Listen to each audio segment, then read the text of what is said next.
What up, everybody? I'm Jack Slater, aka the Comic Outlaw, yeah, and we're gonna take you back. Take you back. Fantastic Four 99. Yes, we're at issue 99, and they're battling. I'm not even gonna dignify that. They're battling the Inhumans. There's only one uncanny, and it's the X-Men. And the Human Torch goes wild. Yes, he's been searching for his girlfriend Crystal since her sister came and took her back to the Inhumans. So now Johnny's on the warpath. As we walk in, Reed kind of wondering what Ben's doing. He's trying out some skiing equipment. I guess he's going to take his girlfriend Allison out to the slopes to ski, which is kind of odd because she's blind, so I don't know how that's going to work.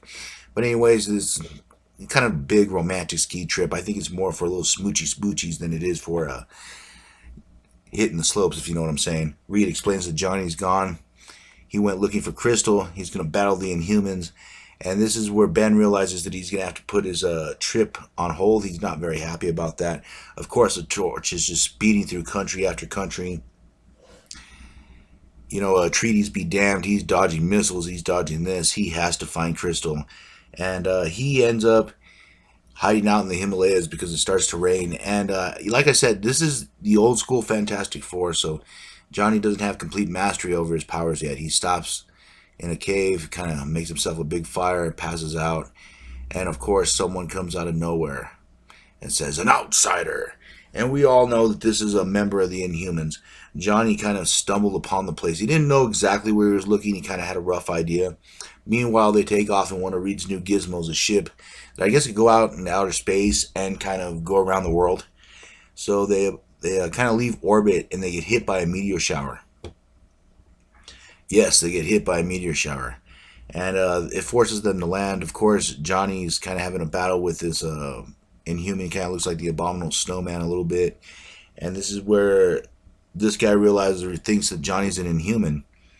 So he kind of is considering whether or not he's going to open the door or not. But Johnny is just way too pissed off and is not listening to reason. So this guy kind of just leaves him behind, locks the door, and kind of warns the others that this guy's going mad. And of course, Johnny's not having this. He does his flame on and starts burning through the door. He has been without Crystal, you know, and he is just pissed. And he just busts his way in, flying through. And the Human Torch is very, very fast. I mean, people don't give him enough credit for how fast he actually is when he wants something. Anyways, he's flying on through. All the soldiers and everyone are looking at him, but they know that there will be other people to try to take care of him. One of the other Inhumans jumps out. They have fireproof wings. It doesn't do much good because Johnny's actually been in a few fights.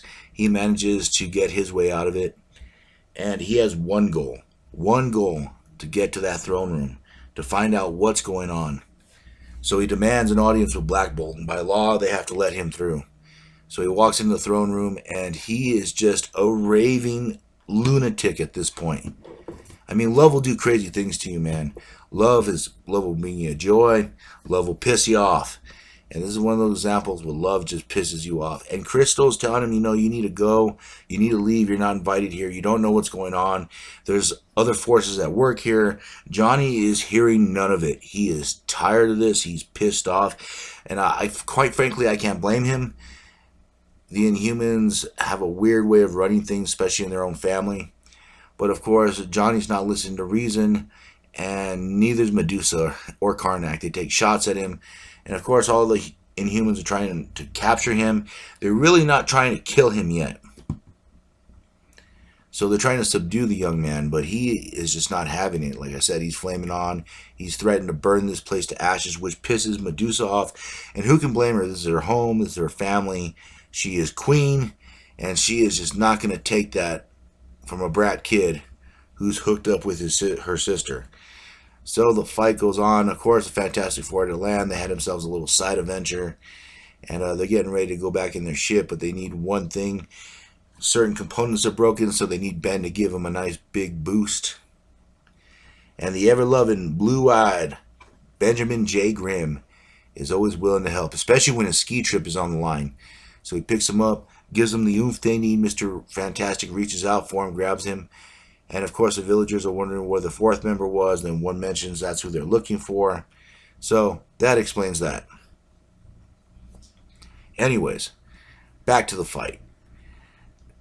Johnny is having a moment with Crystal, and this is where he just goes off like a jealous. And he is a teenager, he is around that age, where he's saying he didn't love me and this and that. He's not listening to reason. He's just angry, and being angry with superpowers sometimes just doesn't seem to work out. But Crystal has her own. She uses her elemental powers, knocks Johnny down, extinguishes his flame for a bit. They try to move in, try to subdue him, but no, Johnny does his flame on. And yeah, he just figures he's going to burn the whole thing down. He figures that Crystal was playing him for a fool. So he starts just making a big fireball. I mean, he is going super villain style. Usually I say that Reed would be the super villain, but Johnny, man, this would be a great what if he went full like heel. Anyways, the metal rod that comes out of nowhere absorbs the heat around him so it doesn't burn the place down. And you realize that it's Reed in one of his gizmos. They try to reason with Johnny, but he throws a fireball. And this is just a warning shot.